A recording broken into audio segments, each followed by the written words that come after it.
Hello and welcome to a smerdp video, and today we are looking from Boom Studios' Mighty Morphin Power Rangers Issue 106.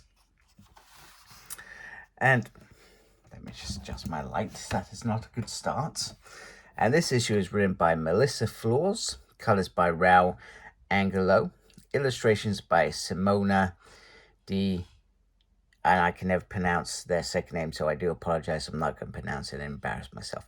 And the letters are done by Ed Dukeshire. So the issue begins 10,000 years ago, where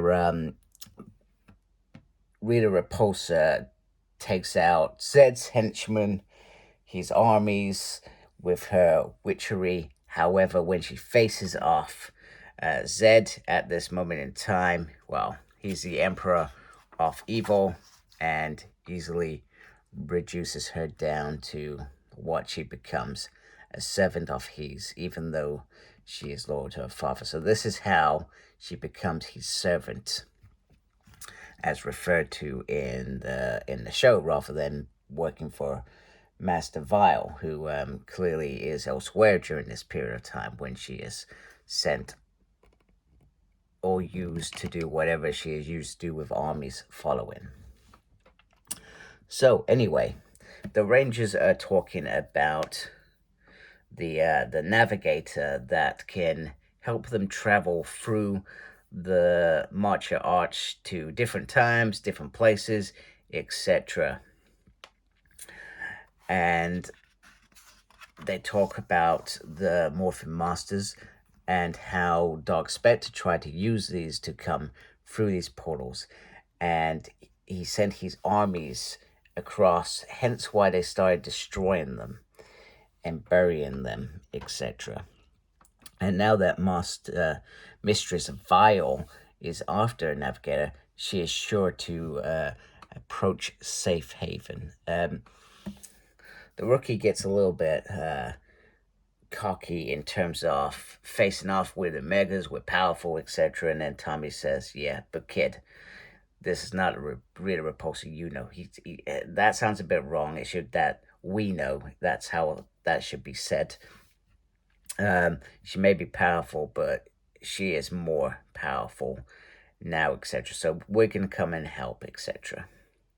And then Grace says, that Safe Haven isn't the only planet that has Morphin Master ruins. They exist on multiple planets, and including this one. And Tommy asks, how do you do? And she said, well, she found them. And then Billy starts questioning, well, didn't you think to tell us? As usual, says Grace says, I don't need to run this past you. You know, it's your teenagers. You know, she does that whole thing, etc. And then Zordon says, well, unfortunately, you're not leaving, Tommy, etc. So over a few moments, it's he says he cares deeply for Trini and Zach, but it's their responsibility to Safe Haven. Rangers, your place is here on Earth doing that. And then Tommy and Kimberly start to debate this. However, he says, that's enough. It's done, etc. Now, Grace and Zordon communicate afterwards, etc. And and as always, there are usually some home truths with this, etc. And it's around they're teenagers, but they're also soldiers. And she says, with that comes all the things that come with it, the benefits, but also the PTSD, the trauma, the guilt, the mental health, pain and agony that comes with such traumatic experiences. And these are traumatic experiences, let's be honest. They're fighting monsters every week. How can you just go home and be fine after that? Do you know what I mean? So it's nice that this stuff is being picked up. And he says that Power Rangers are fully aware of their responsibility. He tries so hard to protect them, he says. And she says, that's just a bunch of crap. This is about protecting you because you're scared of what's coming, etc. And he is, because Rita Repulsa is coming. She's infused with morphing grid energy that was put in place to deter to her becoming Dark Spectre's host, you know. And as such, she's been able to get her hands on the Zeo Crystal. Now, if she succeeds getting a navigator, she can open an arch and which Dark Spectre is coming in. And you know what? I hope that actually happens, because we know Dark Spectre ends up in this universe. Unless he ends up in that host. That body is a host that we saw in space, and that's not his real body. Because I can't remember if we've seen a real body in this, but it does. It would be great if that happens in this way, and other than that, they're just going to revert back to a host. So Kimberly says she's not going back. You know, she's gonna stay here and she's gonna help, etc., regardless of what Zordon wants, etc.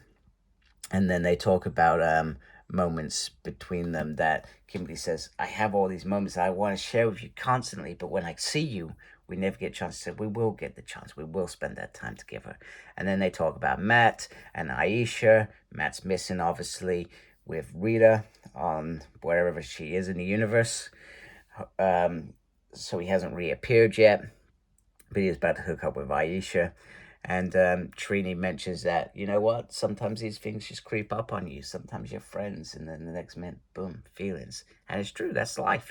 One minute you are friends with somebody, and then the next minute you think, wow, I like that person. She's my person, you know, or he's my person, or whatever.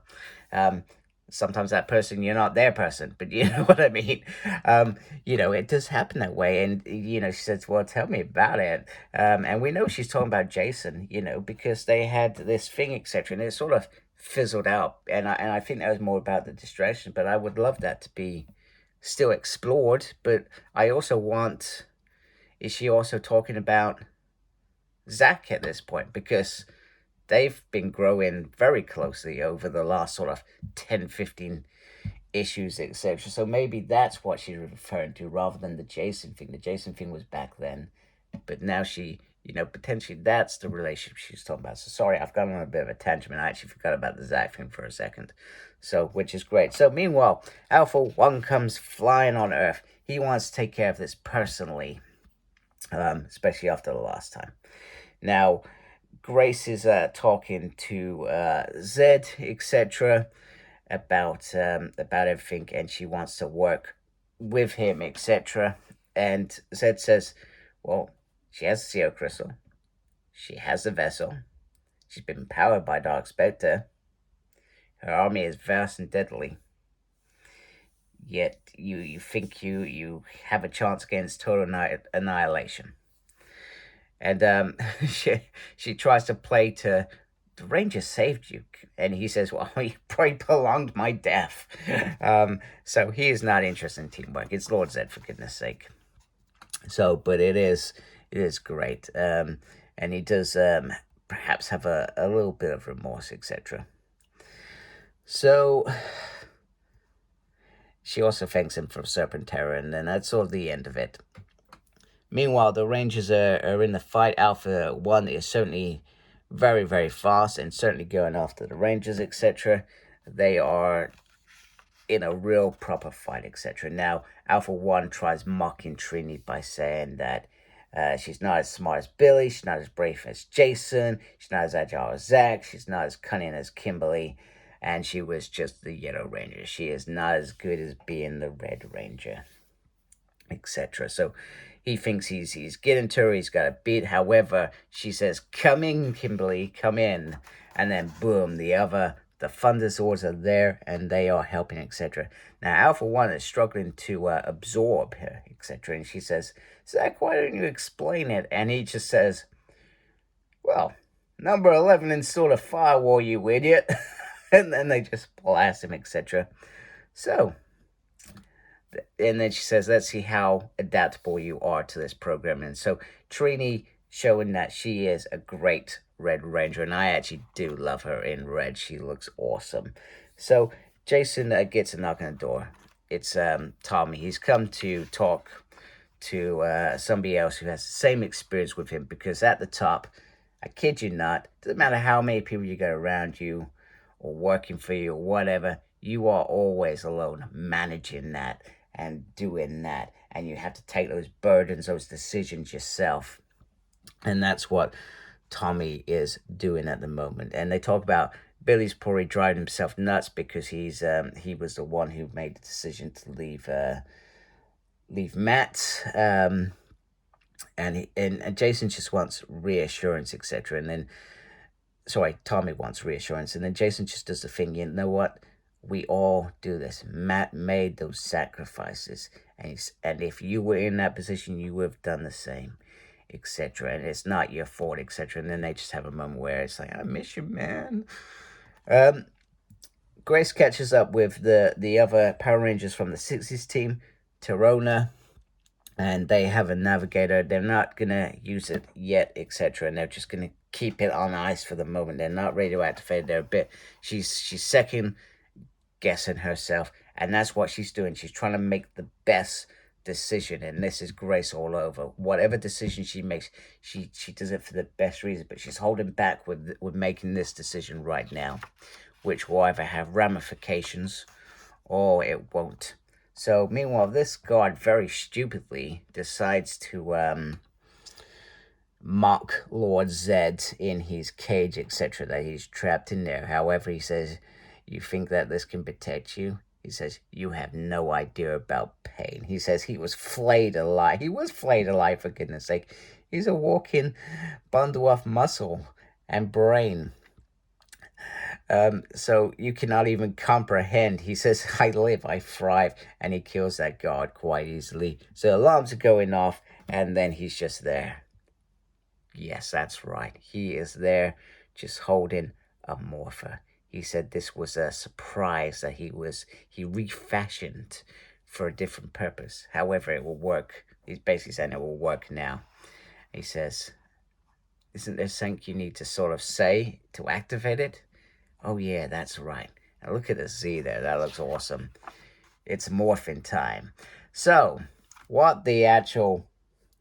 Lord Zed's just morphed into a Power Ranger. Yeah, absolutely bonkers. I'm not sure if this is too far or quite ingenious in terms of it's a different, interesting take, but and maybe I just need to not make such a big deal out of it. But Lord Zed morphing is, I feel like it shouldn't happen in my mind. However, this is comics. Things happen that we don't want to happen. And you know what? If there was more episodes of Power Rangers and people thought differently back then, maybe they would have given us a morphing Lord Zed, etc. But he looks very cool. He looks very cool. He looks similar to when we saw him at the beginning of this issue, where he had sort of armor, etc. So I still like the fact that it's got like little veins going through there. So yeah, a really, really, really interesting take on Zed now. And now Zed is back loose. Now, is he going to use the power for good or evil? We will find out next issue. Or is he simply just going to go after Mistress Vile? I look forward to issue 107. And yeah, a great job from Melissa in terms of writing this latest issue. I really did enjoy it. Some beautiful art in there. Great character development. That's what I love to see as well. So bring on issue 107. Anyway, have a good day. If you're not subscribed to my channel, please subscribe to my channel. If you like my channel, thank you to those that are subscribed to my channel. Really appreciate you folks a lot. Make sure you look after yourself. Very important these days. And as always, embrace geekiness. Take care. Goodbye.